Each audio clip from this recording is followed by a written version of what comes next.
चलित वर्ष खरीफ ऋतु 2024 वर्ष में अमल होता धान क्रय करने जिला स्तरीय धान संग्रह कमिटी बैठक अनुष्ठित। आज पूर्वाह्न 11 घंटिका समय जिलापाल कार्यालय स्थित सम्मेलन कक्ष रे जिला स्तरीय धान संग्रह कमिटी बैठक रे मान्यवर सांसद बलांगीर श्रीमती संगीता सिंह देव को सभापतित्व अनुष्ठित होता।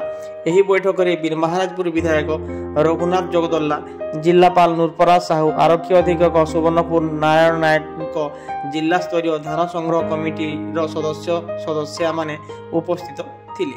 मुख्य बेस सामरिक जोगाण अधिकारी सुवर्णपुर श्री नीरद रंजन दास यही बैठक में आलोचना पाई समस्त तथ्य उपस्थापना करथिले। चलित वर्ष सुवर्णपुर जिले में धान किणी डिसेम्बर 9 तारिख रु धान किणा आरंभ होगा बोली बैठक में निष्पत्ति प्रकाश पाइथिला।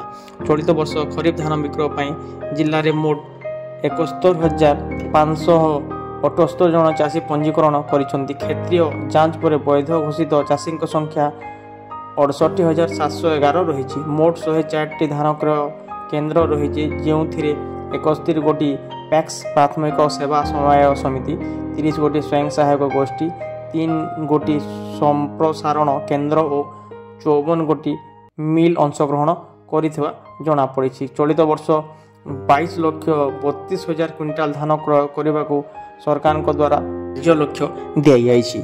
धानर धार्य मूल्य क्विंटाल प्रति 3100 टंका रखा। धान किणारे स्वच्छता, चाषी धान गच्छित रखापी आवश्यक आनुषंगिक व्यवस्था संपर्क में आलोचना कर उपस्थित थिबा चाषी प्रतिनिधि सुविधा शुणी तार समाधान करने को प्रतिश्रुति दि जाइथिला। सुचारू रूपे धान क्रय करने को मान्यवर सांसद बलांगीर जिलापाल तथा विभागीय अधिकारी मानक निर्देश देइथिले।